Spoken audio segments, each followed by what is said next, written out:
Alors ce soir, en tout cas, l'info mettra en exergue de l'insolite, du drame, la vie de couple, la générosité. Et tout de suite, c'est parti pour les news.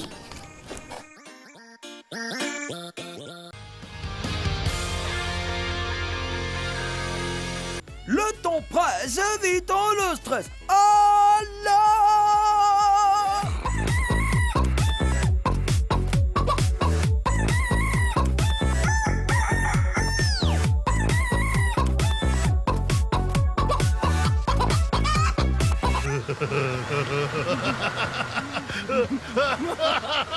On décompresse. Bienvenue dans les news de Madame Monsieur.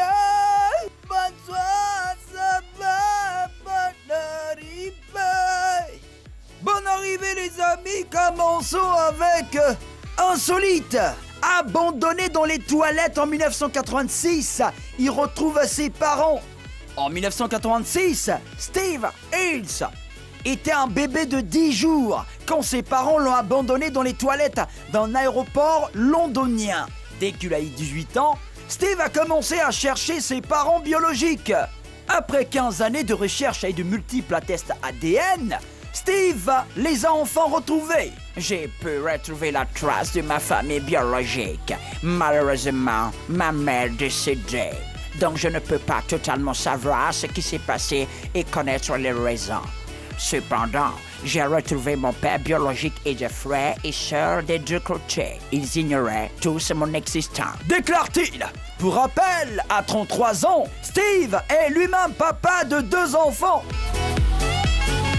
Drame, un arbitre meurt en plein match. Victor Hugo Hurtado était un arbitre bolivien de 32 ans. Dimanche dernier, ce jeune arbitre dirigeait un match de première division bolivienne. À la mi-temps, Victor est entré au vestiaire très fatigué. Lors de la seconde période, à la 47e minute, il s'est écroulé sur la pelouse. Oh! Victime d'un arrêt cardiaque. Les secours n'ont pas réussi à le ramener à la vie. Malgré ce drame, le match que Victor arbitrait est quand même allé à son terme. Oh, la mort frappe à tout. Couple, mon mari me demande de quitter Facebook. Nathalie T est une belle jeune femme ivoirienne de 26 ans. Vendeuse en pharmacie et fraîchement mariée, Nathalie est accro à Facebook. Elle y passe un temps fou, que ce soit dans les transports, au travail, en famille, etc. Chaque photo que Nathalie publie sur son Facebook attise la convoitise à des hommes et augmente le nombre de ses dragueurs. Une chose que son mari ne supporte plus. Pour couper court, le monsieur a demandé à sa femme de quitter Facebook et tous les autres réseaux sociaux. En tout cas. Terminons avec générosité. Il y a parrain puis parrain. Les quelques 400 diplômés de l'université de Morehouse à Atlanta, c'est aux États-Unis, peuvent dormir tranquilles. Robert Smith, homme d'affaires afro-américain dont la fortune est estimée à 4,4 milliards de dollars, plus de 2500 milliards de francs CFA, a décidé de les prendre en charge. Le milliardaire noir va rembourser tous les prêts que ses étudiants ont contractés pour financer leurs études. Hey, Dieu est bon!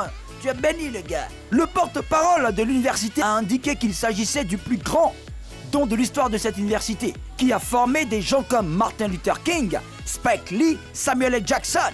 C'est tout, le temps presse, évitons le stress. Alors, on décompresse. C'était les news de Madame Monsieur.